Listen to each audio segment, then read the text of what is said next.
Je me suis figé. Le verre de vin en cristal était à mi-chemin de mes lèvres, quand mon mari me l'a arraché des mains, avec une telle force, que quelques gouttes ont éclaboussé la nappe blanche. Pendant une seconde, personne n'a bougé. Personne n'a respiré. Les 20 membres de ma famille étaient assis autour du patio, dans le jardin de mes parents à Columbus, dans l'Ohio, nous fixant du regard, sous les guirlandes lumineuses d'été. Mon frère, Michael, se tenait en bout de table. L'invité d'honneur, le héros, l'homme que tout le monde s'était rassemblé pour célébrer. David, mon mari depuis 32 ans, ne faisait jamais de scène. Jamais. C'était l'homme le plus calme que j'ai jamais connu. Pourtant, il était là, tenant mon verre de vin d'une main, et regardant directement mon frère. « Ne bois pas ça », a-t-il dit doucement. Sa voix n'était pas forte. Ce n'était pas nécessaire. La fête entière a fait silence. Puis, il a ajouté, quelque chose cloche. J'ai regardé David, puis Michael. Pour la première fois de toute la soirée, le sourire de mon frère a disparu. Je m'appelle Suzanne Carter Mitchell et, jusqu'à cette nuit-là, je croyais que mon frère était le meilleur homme que j'ai jamais connu. J'avais 63 ans. Michael en avait 66. D'aussi loin que je m'en souvienne, il avait été le centre de chaque pièce dans laquelle il entrait. Certaines personnes naissent avec ce don. C'était certainement le cas de Michael. Ayant grandi à Columbus, dans les années 1970, il était le beau garçon, l'intelligent, l'athlète, l'élève d'honneur, le garçon que tous les professeurs adoraient. Pendant ce temps, j'étais simplement la petite sœur de Michael. Je ne le dis pas avec amertume, du moins, plus maintenant. L'âge a le don de polir les vieilles rancœurs. Mais quand vous êtes enfant, et que chaque conversation finit par tourner autour de votre frère ou de votre sœur, vous le remarquez. Vous le remarquez toujours. Lors des dîners de famille, mon père disait des choses comme « Michael ira loin ». À l'église, les gens disaient à ma mère « Ce garçon est destiné à la grandeur ». Même après avoir obtenu mon diplôme universitaire, et bâti une carrière réussie en tant que bibliothécaire public, les gens me présentaient toujours comme la sœur de Michael. Jamais Suzanne, toujours la sœur de Michael. Malgré tout, je l'aimais. Vraiment. Il avait mérité une grande partie de l'admiration qu'il recevait. Après l'école de médecine, Michael avait consacré sa vie au travail humanitaire. Il a voyagé dans le monde entier, en Afrique, en Amérique du Sud, en Europe de l'Est, des endroits que la plupart d'entre nous ne voyaient qu'à la télévision. Il a travaillé dans des camps de réfugiés, des zones sinistrées, des villages isolés. Du moins, c'est ce que tout le monde croyait. Ces photos remplissaient la maison de nos parents. Des photos d'enfants souriant à ses côtés. Des photos de cliniques de fortune. Des photos de familles reconnaissantes. Il correspondait exactement au genre d'homme que l'Amérique adore célébrer. Et c'est peut-être pour cela que personne ne l'a jamais remis en question. Pas même moi. Et surtout pas moi. La célébration de ce soir-là avait été l'idée de ma mère. Elle venait de fêter ses 85 ans. Papa en avait 88. Leur santé était encore bonne, mais l'âge commençait à les ralentir. Maman voulait un grand rassemblement familial, pendant que tout le monde pouvait encore voyager confortablement. Ainsi, des enfants, des petits-enfants, des cousins, des nièces, des neveux et de vieux amis, sont arrivés de plusieurs États. Le temps n'aurait pas pu être plus parfait. Fin juin, chaud mais confortable, le genre de soirée du Midwest, qui vous rappelle pourquoi les gens y restent. Michael était rentré de l'étranger, seulement 2 semaines plus tôt. Naturellement, le rassemblement est devenu une célébration en son honneur. Chaque histoire ramenait à Michael. Chaque toast honorait Michael. Chaque conversation finissait par revenir à Michael. Je n'étais pas surprise. David ne l'était pas non plus. Mon mari assistait aux réunions de la famille Carter depuis plus de 3 décennies. Il comprenait la routine. Ce qui m'a surprise, c'est à quel point il est resté silencieux toute la soirée. Normalement, David était détendu avec ma famille. Cette nuit-là, il a à peine parlé. Plusieurs fois, je l'ai surpris en train d'étudier Michael. Pas avec des regards noirs, pas avec méfiance, simplement en l'observant. De la façon dont quelqu'un regarde un puzzle, qu'il essaie de résoudre. Je lui ai posé la question une fois, pendant que nous aidions à apporter la nourriture depuis la cuisine. tu vas bien? Il a souri. Juste fatigué. David avait récemment pris sa retraite du gouvernement. La plupart des gens croyaient qu'il avait passé sa carrière à analyser des rapports de renseignements étrangers. C'était vrai, en grande partie. Comme beaucoup d'employés du gouvernement, il discutait rarement des détails. J'avais appris depuis longtemps à ne pas poser de questions. Moins j'en savais, plus il semblait heureux, alors j'ai laissé tomber. Le dîner s'est déroulé agréablement. Les histoires fusaient. Les rires résonnaient à travers le jardin. Mon père a fait un discours sur l'héritage familial. Naturellement, une grande partie était centrée sur Michael. Maman a pleuré. Plusieurs cousins ont applaudi. Michael a souri modestement et a remercié tout le monde. Puis, quelqu'un a suggéré un autre toast. Je me suis levé. Le verre de vin semblait frais dans ma main. J'aimerais dire quelque chose. La famille s'est tue. J'ai regardé Michael. Malgré tout, je me sentais fier. Il était mon frère, mon seul frère ou sœur. Toute jalousie d'enfance qui avait pu exister, s'était estompée depuis des décennies. Je sais que nous le disons souvent, ai-je commencé. Mais Michael a passé sa vie à aider des personnes que la plupart d'entre nous ne rencontreront jamais. Plusieurs proches ont hoché la tête. Il fait la fierté de cette famille. Michael a baissé la tête légèrement. Le geste humble qu'il utilisait toujours lorsqu'il recevait des éloges. J'ai levé le verre, et puis, tout a changé. David m'a attrapé le poignet, pas douloureusement, mais fermement, avec urgence. Avant que je ne comprenne ce qui se passait, le verre n'était plus là. La pièce est devenue silencieuse. Je l'ai dévisagé. David. Il ne m'a pas regardé. Ses yeux restaient fixés sur Michael. Ne bois pas ça. La confusion s'est propagée à travers la table. De quoi parles-tu? A demandé mon père. Ma mère avait l'air effrayée. Plusieurs petits-enfants ont échangé des regards nerveux. David a pris une lente inspiration. Puis, les mots qui ont brisé la soirée sont tombés. Quelque chose cloche. Michael a ri, un peu trop vite. Les gens du renseignement ne sont-ils pas censés être moins dramatiques? Quelques rires nerveux ont suivi, mais David n'a pas souri. Et c'est là que j'ai remarqué quelque chose de petit, quelque chose que j'aurais pu manquer n'importe quel autre jour. Une goutte de sueur a roulé sur la tempe de Michael. La température du soir s'était déjà rafraîchie. Personne d'autre ne transpirait. Mon frère a attrapé sa serviette. Sa main tremblait. Seulement un peu, mais assez. Assez pour que je le remarque. Assez pour que je sente un nœud se resserrer dans mon estomac. Papa a froncé les sourcils. David, qu'est-ce que tu dis exactement? Pendant plusieurs secondes, personne n'a répondu. Finalement, David a regardé autour de la table, puis a de nouveau fixé Michael. Je dis que j'ai reconnu quelqu'un. Le visage de Michael s'est durci. Quoi? La voix de David est restée calme. Quelqu'un sur l'une de tes photos. Le silence est devenu presque insupportable. Quelle photo? A demandé maman. Les photos de mission que Michael nous a montrées tout à l'heure. Michael s'est levé brusquement. C'est ridicule. David n'a toujours pas scié. Peut-être. Les deux hommes se sont dévisagés. L'un célébré par tout le monde. L'autre, auquel presque personne ne faisait confiance, à cet instant. Et d'une certaine manière, je le savais au fond de moi, je savais que ce n'était pas fini. Loin de là. Parce que, pour la première fois de ma vie, je venais de voir mon frère avoir peur. La peur sur le visage de Michael a duré moins d'une seconde. Puis, elle a disparu. Si je ne le connaissais pas depuis toujours, j'aurais pu la manquer. Mais je le connaissais, et quelque chose avait changé.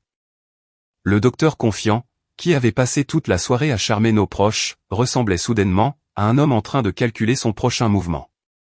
Personne d'autre n'a semblé le remarquer, du moins, pas immédiatement. Papa s'est raclé la gorge. Très bien, ça suffit. Sa voix portait l'autorité d'un homme qui avait passé 40 ans à diriger une entreprise de fabrication. Il a regardé directement David. Si tu accuses mon fils de quelque chose, dis-le clairement. David est resté assis, calme, mesuré, exactement comme il l'avait toujours été. Je n'accuse personne. Michael a ri à nouveau. Cette fois, le son a semblé forcé. Alors que faisons-nous ici? David a croisé les mains. Je dis que j'ai reconnu quelqu'un, sur l'une de tes photos. Plusieurs membres de la famille ont échangé des regards confus. Ma mère a froncé les sourcils. Reconnu qui? David a hésité. Je pouvais voir qu'il choisissait ses mots avec soin. Quiconque est marié à un employé du gouvernement, depuis assez longtemps, apprend à reconnaître ce regard. Il y avait des choses qu'il ne pouvait pas dire, des choses qu'il ne dirait pas. Non pas parce qu'il voulait des secrets, mais parce qu'il avait passé une vie entière à vivre avec eux. Finalement, il a parlé. Un homme que j'ai rencontré, dans le cadre de mon travail. Michael a croisé les bras. C'est plutôt vague. Ça doit l'être. Papa a reculé de la table. C'est n'importe quoi. Plusieurs membres de la famille ont hoché la tête. J'aurais probablement été d'accord avec eux, 24 heures plus tôt. Pourtant, je n'arrêtais pas de penser à la réaction de Michael. Sa main tremblante, la sueur, la peur. Ce n'étaient pas les réactions d'un homme innocent pris dans un malentendu gênant. Du moins, c'est ce que mon instinct n'arrêtait pas de me dire. La soirée s'est terminée maladroitement, bien plus tôt que prévu. Les gens ont trouvé des excuses. Les petits-enfants sont devenus fatigués. Les cousins se sont soudainement souvenus de leur long trajet pour rentrer chez eux. En moins d'une heure, la célébration s'est dissoute en des adieux inconfortables. Michael est parti rapidement. Trop rapidement. Il a serré maman dans ses bras, a serré la main de papa, m'a donné une brève étreinte, puis s'est dirigé vers son hôtel. En temps normal, il serait resté une heure de plus, à discuter. Pas cette nuit-là. Cette nuit-là, il a pratiquement couru. Le trajet en voiture pour rentrer a paru inhabituellement silencieux. David s'est concentré sur la route. Les lampadaires glissaient sur le pare-brise. Aucun de nous n'a parlé, pendant près de 15 minutes. Finalement, j'ai brisé le silence. Qu'est-ce que tu ne me dis pas? Il a soupiré. J'espérais que tu attendrais jusqu'au matin. Je n'attendrai pas jusqu'au matin. Un autre long silence. Puis il a hoché la tête. C'est de bonne guerre. Nous nous sommes garés, dans notre allée. Aucun de nous n'est sorti de la voiture. La porte du garage est restée fermée. Le moteur cliquetait doucement, en refroidissant. David a regardé à travers le pare-brise. Il y a environ 10 ans, plusieurs agences surveillaient une organisation humanitaire, opérant à l'étranger. J'ai senti mon estomac se nouer. Quel genre d'organisation? Une organisation caritative médicale. Les mots ont pesé lourd. L'organisation de Michael. Je ne dis pas ça, mais c'est ce que tu penses. Il s'est frotté le front. Suzanne, j'ai besoin que tu comprennes quelque chose. J'essaie. L'écrasante majorité des organisations caritatives font un travail extraordinaire. J'ai hoché la tête. Je sais, mais parfois de mauvaises personnes se cachent au sein de bonnes organisations. La phrase a persisté dans l'obscurité. Je détestais la direction que semblait prendre la conversation. David a continué prudemment. Il y avait un individu, lié à une enquête internationale. Criminel potentiellement. Potentiellement. C'est tout ce que je peux dire de précis. J'ai détourné le regard. Une partie de moi voulait arrêter d'écouter. Une partie de moi voulait défendre Michael, immédiatement. Au lieu de cela, j'ai demandé, l'homme était sur l'une des photos de Michael. Oui. Est-ce que ça aurait pu être une coïncidence? Peut-être. Cela m'a surprise. Peut-être? David a hoché la tête. Absolument peut-être. Pour la première fois de la nuit, il avait l'air incertain. Je n'en sais pas assez pour tirer des conclusions. Alors pourquoi faire une scène? La question est sortie, plus durement que prévu. Son expression s'est adoucie. Je n'essayais pas de faire une scène. Alors que s'est-il passé? Il a pris une profonde inspiration. Quand ton frère a montré ses photos, quelque chose m'a dérangé. J'ai attendu. Plus je regardais, plus je me souvenais d'où j'avais vu ce visage. Et puis, j'ai remarqué le vin. J'ai cligné des yeux. Le vin? David a hoché la tête. Michael a rempli ton verre, lui-même. Alors, il n'a rempli celui de personne d'autre. Je l'ai dévisagé. Tu penses qu'il m'a empoisonné? David a immédiatement secoué la tête. Non. La réponse est venue si vite, que je l'ai cru. Alors pourquoi m'arrêter? Parce que quelque chose ne tournait pas rond. J'ai ri amèrement. Ce n'est pas vraiment une preuve. Non. Il avait l'air épuisé. Ce n'en est pas une. Nous sommes restés assis en silence. Finalement, il a repris la parole. Peut-être que je me trompe. L'aveu m'a surprise. J'espère que je me trompe. Cela m'a surprise encore plus. Parce que, malgré ce que ma famille croyait, David ne détestait pas Michael. Si quoi que ce soit, il l'avait toujours respecté. Le lendemain matin, j'ai appelé ma mère. Grave erreur. La nouvelle de la veille au soir s'était apparemment répandue dans toute la famille pendant la nuit. Maman a répondu à la deuxième sonnerie. Sa voix avait l'air irritée. Suzanne, je savais déjà ce qui allait arriver. Tu dois des excuses à ton frère. Et voilà. Pile à l'heure. Maman, non. Elle m'a coupé. Il a passé sa vie à aider les gens. Je sais. Ton mari l'a embarrassé. J'ai fermé les yeux. La conversation a duré près de 30 minutes. Rien de tout cela ne s'est bien passé. À l'heure du déjeuner, 3 cousins avaient appelé. 2 tantes, un neveu. Tout le monde défendait Michael. Personne ne le remettait en question. Personne ne remettait l'histoire en question. Le héros restait le héros. Seul David était devenu le méchant. En fin d'après-midi, je me sentais émotionnellement épuisé. Puis, mon téléphone a sonné à nouveau. Cette fois, je n'ai pas reconnu le numéro. En temps normal, je l'aurais ignoré. Quelque chose m'a poussé à répondre. Allô. Pendant plusieurs secondes, personne n'a parlé. Puis, la voix d'une femme plus âgée s'est fait entendre. Est-ce bien Suzanne Carter? Oui, je m'appelle Eleanor Watkin. Ce nom ne me disait rien. Je suis désolé. Est-ce que je vous connais? Non. Elle a fait une pause. Mais j'ai connu votre frère. Les battements de mon cœur se sont accélérés. J'ai travaillé avec Michael, à l'étranger. Je me suis assise immédiatement. Mon instinct s'est soudainement aiguisé. Que puis-je faire pour vous, Madame Watkin? Une autre pause. Une longue pause. Lorsqu'elle a finalement pris la parole, sa voix semblait fatiguée. Pas en colère. Pas sous le coup de l'émotion. Juste fatiguée. Comme quelqu'un qui porte un fardeau depuis des années. J'ai regardé la vidéo de votre rassemblement familial. Ma confusion s'est aggravée. Quelle vidéo? L'un de vos proches en a posté une partie en ligne. Bien sûr, qu'il l'avait fait. Il y a toujours quelqu'un pour le faire. Le monde ne peut plus s'empêcher de s'enregistrer. Eleanor a poursuivi. Quand j'ai vu votre mari affronter Michael, j'ai su que, tôt ou tard, quelqu'un commencerait à poser des questions. Mes mains se sont resserrées autour du téléphone. Quelle question? Encore le silence. Puis, elle a prononcé la phrase qui a tout changé. Votre frère n'est pas celui que les gens croient. La pièce a soudainement semblé plus froide, beaucoup plus froide, et, pour la première fois, une possibilité terrifiante m'est venue à l'esprit. Et si David ne s'était pas trompé? Et si l'homme que ma famille vénérait cachait quelque chose depuis des années?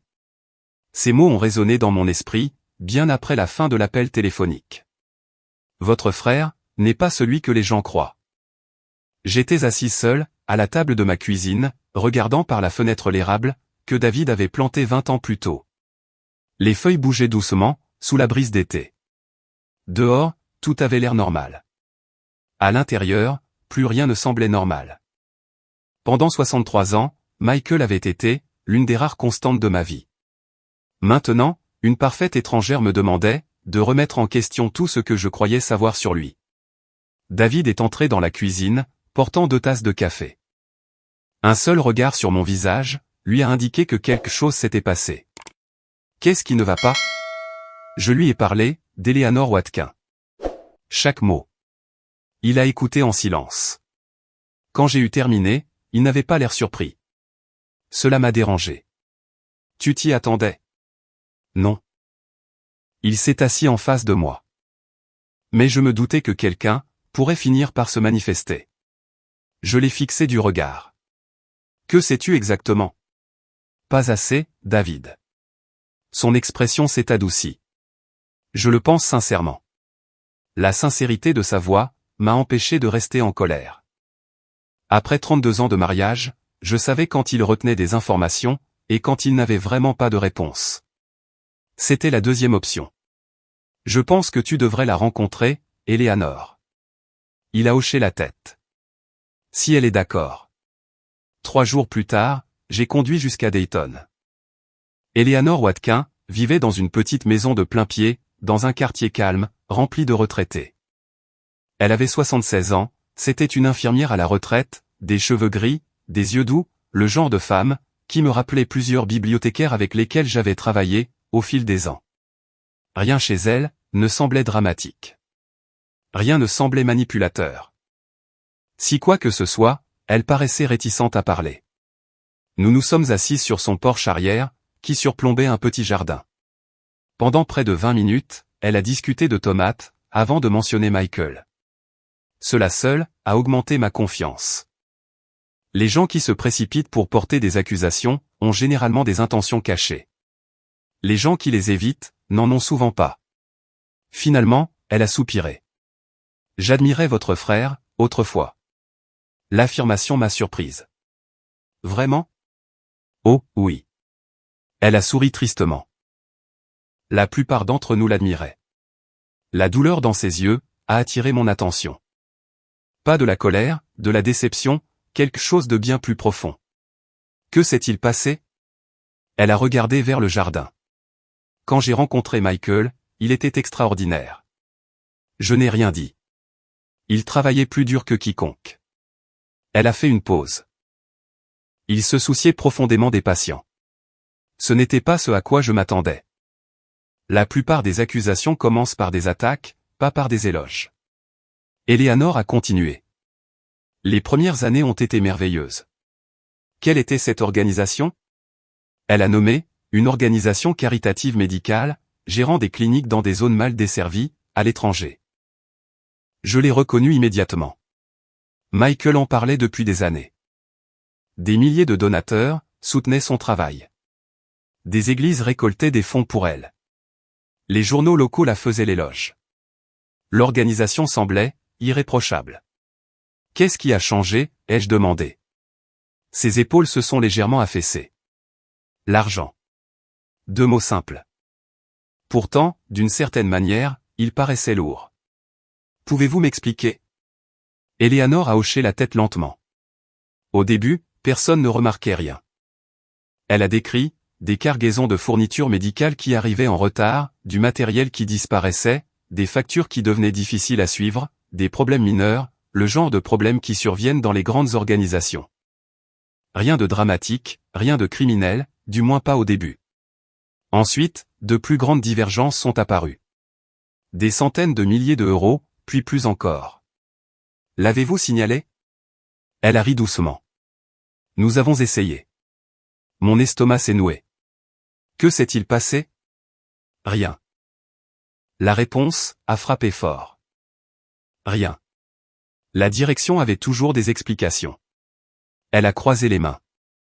Les explications semblaient raisonnables. Je savais exactement ce qu'elle voulait dire. La plupart des fraudes ne commencent pas par un vol évident.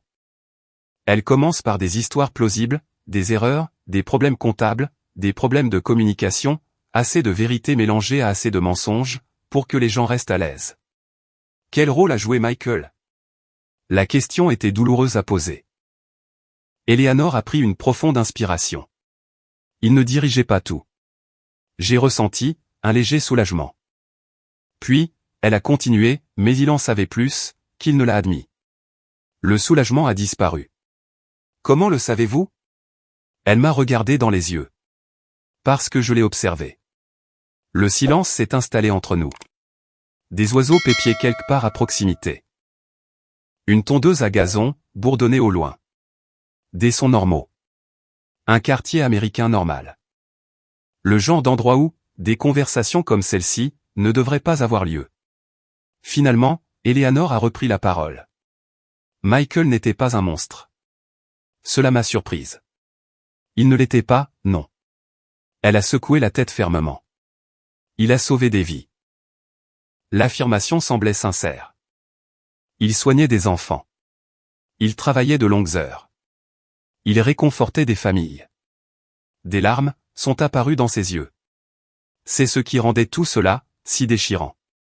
J'ai compris immédiatement. Les pires trahisons viennent souvent de personnes qui possèdent d'authentiques bonnes qualités. La vie n'est pas divisée nettement entre héros et méchants. La plupart des gens vivent quelque part au milieu. Y compris Michael. Surtout Michael. Avant de partir, Eleanor m'a remis un dossier. À l'intérieur, se trouvaient des copies de documents, de notes de frais, de demandes d'audit. Rien de définitif, rien de dramatique, mais suffisamment de choses pour soulever de sérieuses questions. Des questions que je ne pouvais pas ignorer. Ce soir-là, David et moi avons tout examiné ensemble. Des pages et des pages, étalées sur notre table de salle à manger. Plus nous cherchions, plus je me sentais mal à l'aise. Des schémas ont émergé, pas des preuves. Des schémas. Des transferts répétés entre des comptes, des dépenses inexpliquées, des retards de rapport, d'importants dons, transitant par de multiples organisations avant d'atteindre leur destination prévue, ou parfois, ne les atteignant jamais. La semaine suivante est devenue l'une des périodes les plus émotionnellement épuisantes de ma vie. Une partie de moi voulait arrêter. Vraiment. Chaque document semblait être une trahison. Chaque découverte ébréchait des souvenirs que je chérissais. Mais, une autre partie de moi avait besoin de réponses. Alors, j'ai continué à creuser. J'ai contacté d'anciens bénévoles, d'anciens administrateurs, d'anciens donateurs. La plupart ont refusé de parler. Quelques-uns ont accepté. Leurs histoires partageaient un thème commun. Personne n'accusait personnellement Michael de voler de l'argent, du moins, pas directement. Au lieu de cela, ils décrivaient une culture du silence, des questions découragées, des dossiers difficiles à obtenir, des inquiétudes rejetées. Plusieurs personnes ont mentionné avoir démissionné, parce que les choses ne semblaient pas claires. Cette expression est apparue à plusieurs reprises. Ne semblait pas clair. La même expression que David avait, pour l'essentiel, utilisée lors du rassemblement familial. La coïncidence m'a perturbé. Un après-midi, je me suis retrouvé à regarder la biographie publique de Michael en ligne. Quelque chose a soudainement attiré mon attention. Un trou. Près de 11 mois. Aucune explication, aucune affectation répertoriée, aucun dossier, juste un espace vide. J'ai vérifié les anciennes versions de son CV. Le trou y était toujours. Puis j'en ai trouvé un autre. Et un autre. Pas énorme, mais visible. Assez, pour soulever d'autres questions. Des questions, qui méritaient des réponses. Cette nuit-là, mon téléphone a sonné. L'identifiant de l'appelant affichait le numéro de Michael. Pendant plusieurs secondes, je suis resté simplement à le fixer. Puis, j'ai répondu « Allô ». Sa voix semblait fatiguée. Suzanne. Aucun de nous n'a parlé. Finalement, il a rompu le silence. Est-ce que tu as enquêté sur moi? Sa franchise m'a surprise. J'ai envisagé de mentir. Au lieu de cela, j'ai choisi l'honnêteté. Oui. Une longue pause s'en est suivie. Lorsqu'il a enfin repris la parole, sa voix semblait blessée. Pas en colère. Blessée. Tu penses vraiment que je ferais du mal aux gens? La question m'a transpercé de part en part. Car, malgré tout ce que j'avais découvert, une partie de moi voyait toujours le frère qui m'avait appris à faire du vélo. Le frère qui s'était assis à côté de moi, au chevet de notre mère à l'hôpital après une opération. Le frère qui avait pleuré, à la fête de départ à la retraite de notre père. Je ne sais plus quoi penser. Sa respiration est devenue plus lourde. Puis il a dit quelque chose qui m'a glacé le sang. Quelque chose de complètement inattendu. Tu devrais arrêter de poser des questions. Tous les nerfs de mon corps se sont tendus. Pourquoi? Une autre pause. Plus longue cette fois. Alors, pour ton propre bien. La ligne a été coupée. Je suis resté figé sur ma chaise, fixant le téléphone, le cœur battant à tout rompre. Car, pour la première fois depuis que ce cauchemar avait commencé, je ne remettais pas seulement en question l'honnêteté de Michael. Je remettais en question ses motivations. Et cela m'effrayait bien plus. L'appel téléphonique m'a hanté pendant des jours. Tu devrais arrêter de poser des questions. Ces mots se rejouaient dans mon esprit, à chaque fois que j'essayais de dormir. À chaque fois que je regardais l'une des photos de Michael, à chaque fois que ma mère appelait pour se plaindre, que la famille était en train de se déchirer pour rien. Si Michael avait simplement tout nié, je me serais peut-être senti mieux. S'il m'avait crié dessus, m'avait accusé, ou m'avait raccroché au nez de colère, j'aurais pu lui trouver une excuse. Mais, ce n'est pas ce qui s'est passé. Au lieu de cela, il avait l'air effrayé. Et la peur change tout. Le samedi matin suivant, David m'a trouvé, assise sur le porche arrière avec une tasse de café. Je n'avais pas beaucoup dormi. Les cernes sous mes yeux le rendaient probablement évident. Il s'est assis à côté de moi. Mauvaise nuit? J'ai hoché la tête. Penses-tu que Michael est dangereux? La question a semblé ridicule, dès l'instant où elle a franchi mes lèvres. Dangereux. Mon frère. L'homme qui avait, un jour, conduit pendant 6 heures dans une tempête de neige, pour aider nos parents après que papa ait glissé sur le verglas. L'homme qui faisait du bénévolat, dans des cliniques gratuites. L'homme, qui envoyait des cadeaux de Noël à chaque nièce et neveu. David a réfléchi longuement, avant de répondre. Non. J'ai relâché un souffle, que je ne m'étais pas rendu compte retenir. Puis il a ajouté, je pense, qu'il est désespéré. La réponse, d'une certaine manière, m'a inquiété encore plus. Les gens désespérés font des erreurs. Les gens désespérés prennent des risques. Les gens désespérés se convainquent qu'ils font ce qu'il faut. J'avais vu assez de choses dans la vie pour le savoir. À 63 ans, on cesse de croire que la plupart des mauvaises décisions proviennent du mal. Habituellement, elles proviennent de la peur, de l'orgueil, de la honte ou du désespoir. 3 jours plus tard, un autre appel inattendu est arrivé. Cette fois-ci, il venait d'un ancien bénévole, nommé Richard Gomez, un médecin de l'armée à la retraite, âgé de 70 ans, vivant en Arizona.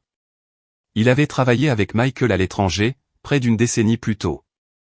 Contrairement à Eleanor, Richard n'a pas perdu de temps. Cet homme a aidé à sauver des vies. C'est la première chose qu'il a dite.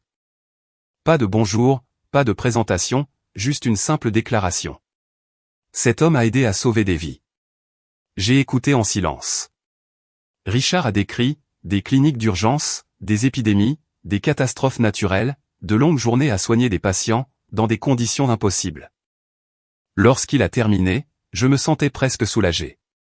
Peut-être que tout ce cauchemar n'était qu'un gigantesque malentendu. Puis Richard a soupiré. Mais ce n'est pas toute l'histoire. Le soulagement a disparu. Selon Richard, les problèmes ont commencé après l'implication de donateurs majeurs. L'argent a afflué. La publicité a augmenté. La pression s'est accentuée. Tout est devenu plus grand, plus compliqué, moins transparent. Les gens ont commencé à poser des questions. Quel genre de questions ai-je demandé? Des questions financières. Je n'étais plus surprise. Le schéma n'arrêtait pas de se répéter.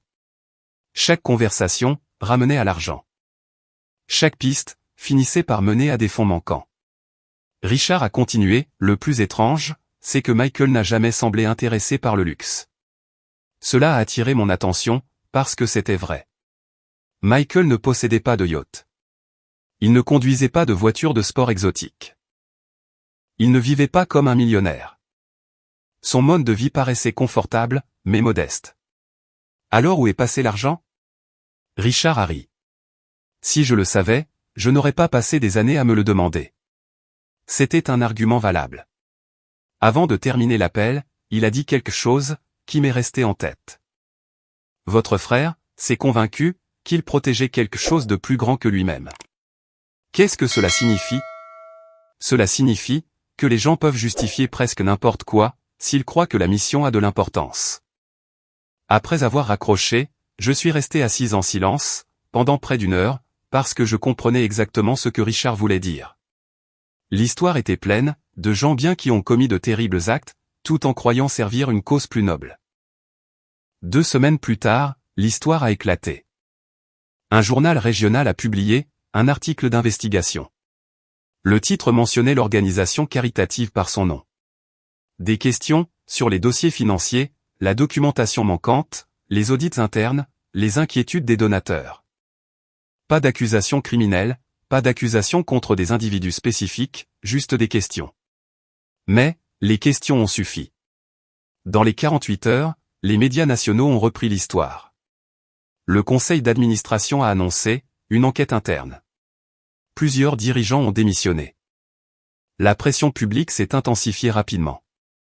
Et, pour la première fois de sa vie, Michael n'était pas encensé. Il était scruté à la loupe. Ma mère m'a appelé en larmes. Ils sont en train de le détruire. J'ai écouté en silence. Ton père n'a pas quitté son fauteuil de toute la matinée. La culpabilité s'est tordue à l'intérieur de moi.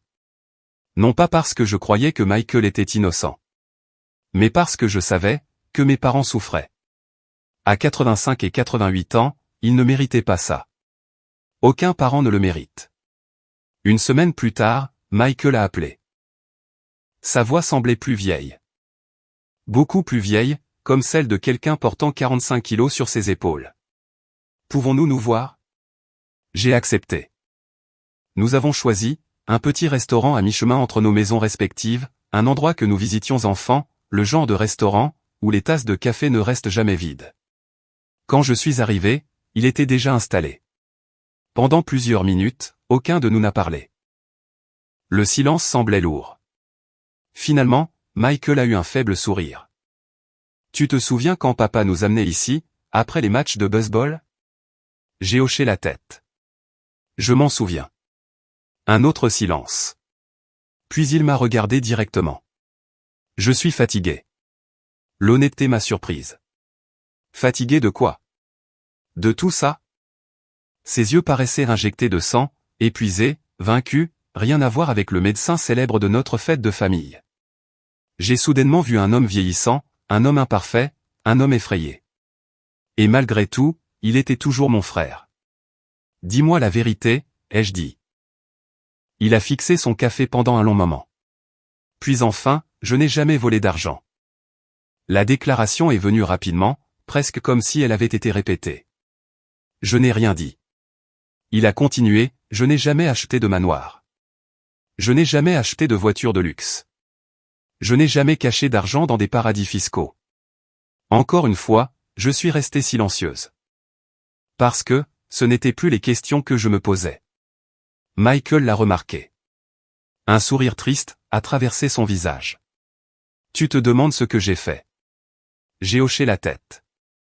Pendant plusieurs secondes, il a regardé autour du restaurant, comme pour rassembler son courage. Puis il a finalement parlé, et ses mots ont tout changé. L'argent a été déplacé. Les battements de mon cœur se sont accélérés. Quel argent? Les dons. Sa voix a baissé d'un ton. Des millions d'euros. Je me suis senti physiquement malade. Que veux-tu dire par déplacer? Il s'est frotté le visage. Des programmes étaient en train d'échouer. Des cliniques avaient besoin de financement. Des projets s'effondraient. Sa respiration est devenue inégale. Alors, j'ai transféré des ressources. L'explication semblait dangereusement familière. Pas un vol. Pas exactement. Quelque chose de plus compliqué. Quelque chose de plus facile à justifier. Était-ce légal? Il n'a pas répondu. Cette non-réponse m'en a dit assez. J'ai fixé mon frère, le héros, le fils prodigue, la fierté de notre famille. Et pour la première fois, j'ai compris la vérité. La fraude n'avait pas commencé par avarice. Elle avait commencé par arrogance. Michael croyait qu'il en savait plus que tout le monde, plus que les donateurs, plus que les auditeurs, plus que les règles. Et une fois que quelqu'un commence à croire cela, presque n'importe quelle décision devient possible. Ensuite, Michael a prononcé les mots que je ne m'attendais pas à entendre. Je crois que j'ai tout gâché. Pour la première fois depuis l'enfance, j'ai vu des larmes se former dans ses yeux. Et j'ai réalisé que l'homme assis en face de moi ne se préparait pas à se battre. Il se préparait à se confesser. Je n'ai pas parlé à nos parents de ma rencontre avec Michael. Pas immédiatement. Certaines vérités arrivent comme des orages. D'autres arrivent comme l'hiver. Lentement, silencieusement, impossible à arrêter. C'était comme l'hiver. La conversation du restaurant est restée gravée dans ma mémoire pendant des jours. Chaque mot, chaque pause, chaque expression sur le visage de mon frère. Surtout, je n'arrêtais pas de penser à quelque chose que David avait dit des semaines plus tôt. Je ne pense pas qu'il soit dangereux. Je pense qu'il est désespéré. À présent, je comprenais exactement ce qu'il voulait dire. Michael n'avait pas l'air d'un génie du crime. Il avait l'air d'un homme qui avait passé des années à se convaincre que contourner les règles était nécessaire, que la mission importait plus que les règlements, que les résultats importaient plus que la responsabilité. L'histoire est pleine de gens qui ont commencé sur ce chemin. Très peu ont bien fini. 3 jours après notre rencontre, Michael a appelé à nouveau. Sa voix était plus assurée, cette fois. Presque paisible. J'ai pris une décision. Je savais déjà ce qu'il voulait dire. Tu vas leur dire? Oui. J'ai fermé les yeux. Il y avait du soulagement à l'entendre, et en même temps, un déchirement. La semaine suivante, le conseil d'administration de l'organisation caritative a programmé une réunion publique extraordinaire. Donateurs, employés, dirigeants communautaires, journalistes, tout le monde voulait des réponses. L'attention des médias était devenue impossible à ignorer. Les articles continuaient de paraître. Les questions se multipliaient chaque jour. La confiance du public s'effondrait. Et maintenant, Michael avait décidé de ne pas se battre contre ça. La réunion a eu lieu dans une grande salle de conférence près de Washington D.C. David et moi y avons assisté discrètement. Aucun de nous ne s'est assis près des premiers rangs. Aucun de nous ne voulait attirer l'attention. Ce n'était plus notre histoire, désormais. Elle appartenait aux gens qui avaient fait confiance à l'organisation. La salle s'est remplie rapidement. J'ai reconnu d'anciens bénévoles, des infirmières, des médecins, des donateurs, des retraités qui avaient posté de petits chèques chaque mois, parce qu'ils voulaient sincèrement aider les enfants à l'étranger. Beaucoup avaient l'air en colère. Beaucoup avaient l'air d'avoir le cœur brisé. La plupart avaient l'air épuisés. Le président du conseil a ouvert la réunion. Puis, Michael s'est dirigé vers le podium. Pendant un moment, je l'ai à peine reconnu. L'orateur confiant avait disparu. L'humanitaire raffiné avait disparu. Devant nous, se tenait simplement un homme de 66 ans, portant le poids de ses choix. Il a ajusté le microphone, a regardé autour de la salle, et a commencé. Je dois des excuses à de nombreuses personnes. Pas de théâtralité préparée. Pas de performance dramatique. Juste de l'honnêteté. Pendant près de 30 minutes, Michael a tout expliqué. Pas chaque détail, pas chaque document. Les enquêtes étaient toujours en cours. Mais suffisamment.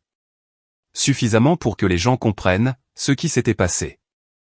Des années plus tôt, plusieurs programmes avaient fait face à de graves déficits financiers. Des engagements de financement avaient disparu. Les coûts avaient augmenté. Des projets d'urgence avaient besoin de soutien. Au lieu de demander l'autorisation appropriée, Michael et plusieurs dirigeants ont commencé à transférer des fonds entre des comptes restreints. Au début, ils avaient l'intention de remplacer l'argent plus tard. Puis, d'autres crises sont apparues. D'autres transferts ont eu lieu. D'autres exceptions. D'autres raccourcis. Finalement, le système est devenu impossible à démêler. Des millions d'euros ont été déplacés, là où les donateurs n'avaient jamais prévu qu'ils aillent. L'argent n'a pas été dépensé pour des yachts.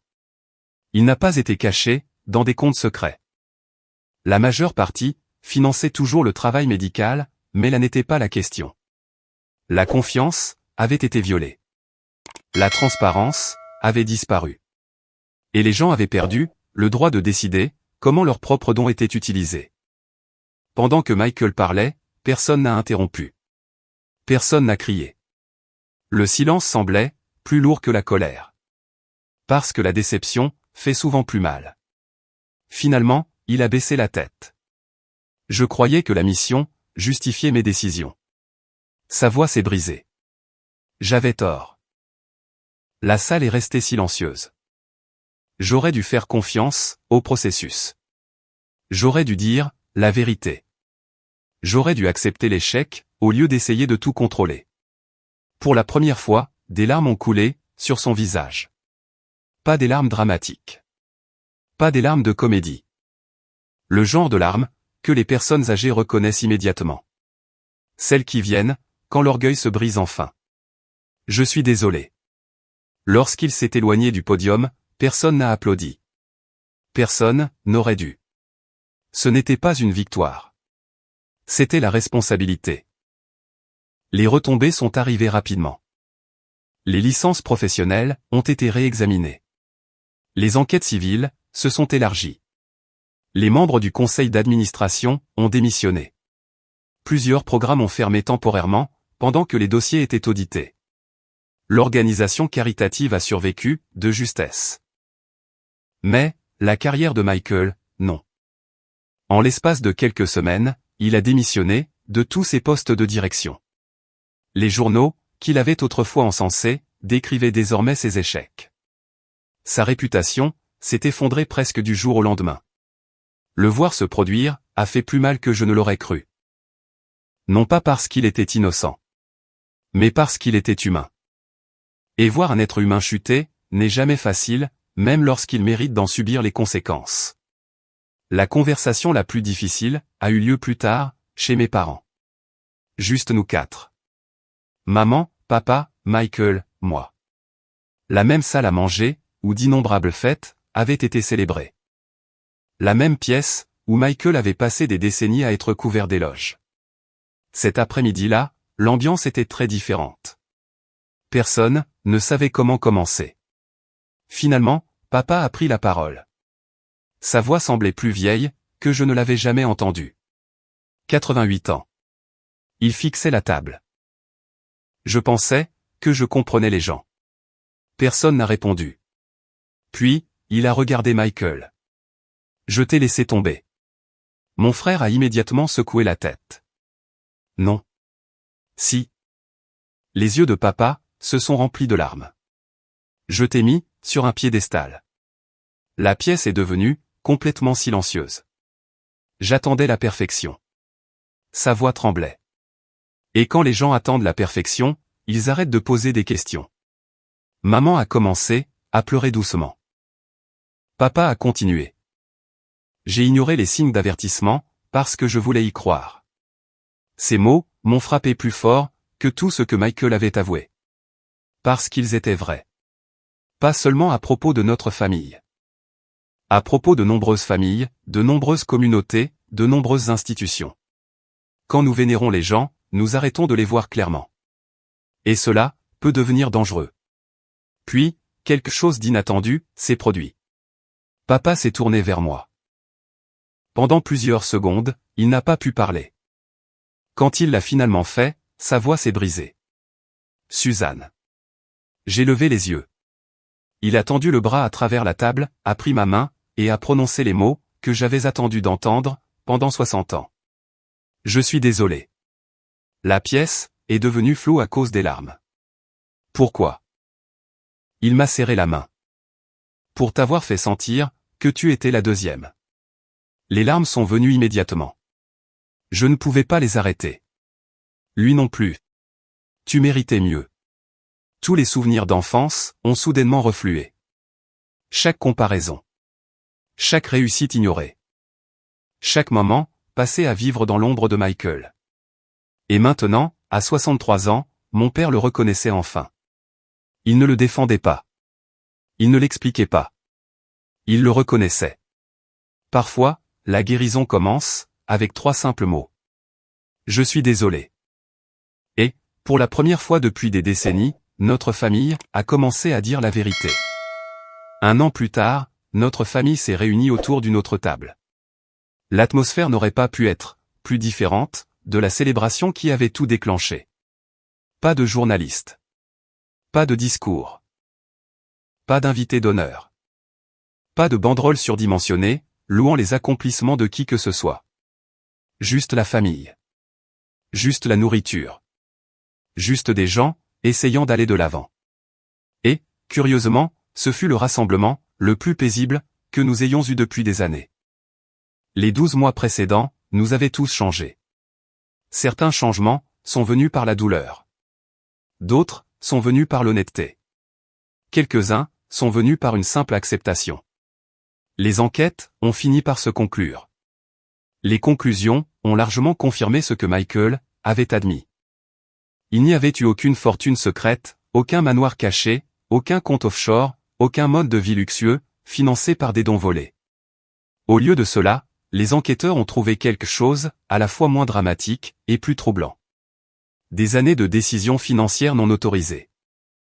Des millions d'euros déplacés, sans l'approbation appropriée. Une culture qui privilégiait les résultats au détriment de la responsabilité. Les conséquences ont été sérieuses. Des sanctions professionnelles ont suivi. Plusieurs organisations ont rompu leurs liens. La carrière, que Michael avait mis 4 décennies à bâtir, a effectivement pris fin. Pourtant, quelque chose d'inattendu s'est produit au cours de cette même année. Pour la première fois de sa vie d'adulte, mon frère a arrêté d'essayer d'être extraordinaire. Et curieusement, cela l'a peut-être sauvé. Plusieurs mois après sa démission, Michael a accepté un poste dans une petite clinique de santé communautaire, dans l'Ohio rural. Le salaire était modeste. Le bâtiment était vieux.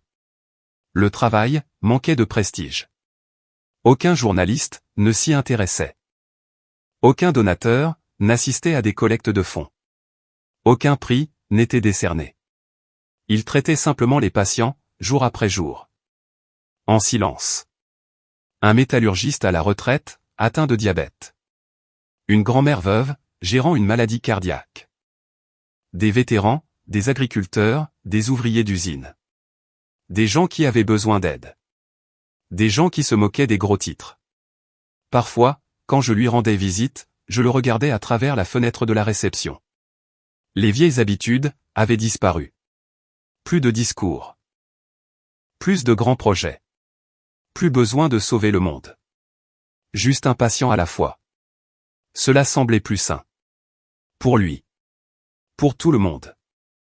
Les plus grands changements se sont produits au sein de notre famille. Maman a arrêté de comparer ses enfants. À 86 ans, elle a enfin reconnu à quel point ces comparaisons avaient causé des dégâts. Pas intentionnellement. Jamais intentionnellement. La plupart des parents ne se réveillent pas en essayant de blesser leurs enfants. Mais les bonnes intentions n'effacent pas les conséquences. Un après-midi, elle m'a invité à déjeuner. Juste toutes les deux. Quelque chose qui n'arrivait presque jamais, quand j'étais plus jeune. Devant des sandwichs et du thé glacé, elle a dit, « Tu sais, je me suis toujours inquiétée pour Michael. » La déclaration m'a surprise. Inquiétée? Elle a hoché la tête.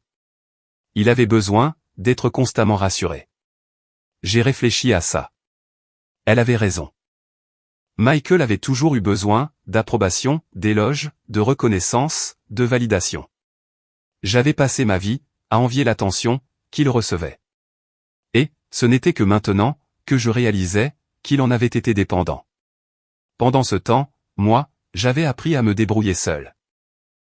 Étrange, comme la perspective change avec l'âge. Maman a souri tristement. Tu étais plus forte que je ne le réalisais. Pour une fois, j'ai simplement accepté le compliment. Papa a changé aussi. À 89 ans, il se déplaçait plus lentement qu'avant, mais, émotionnellement, il paraissait plus léger. Un soir, nous étions assis ensemble sur son porche, regardant le coucher du soleil. Il m'a regardé, et a ri. Tu sais ce que j'ai appris? Quoi? Plus je vieillis, moins je suis impressionné par les titres. J'ai souri. Il t'en a fallu du temps. Il a ri plus fort. C'est sûr. Puis il a dit quelque chose que je n'oublierai jamais. Le caractère d'une personne compte beaucoup plus que son CV. Des mots simples. Mais la sagesse a souvent l'air simple. La relation qui m'a le plus surprise est celle entre Michael et David. Pendant des mois, après tout ce qui s'était passé, ils se sont à peine parlé. Non pas parce qu'ils se détestaient. Parce qu'aucun ne savait comment s'y prendre. Puis, un après-midi, David a invité Michael à aller pêcher. Pas de conversation dramatique. Pas de réconciliation formelle. Juste de la pêche. La façon dont de nombreux hommes plus âgés communiquent. Ils ont passé 6 heures sur un lac. Quand David est rentré, j'ai demandé comment cela s'était passé. Il a haussé les épaules.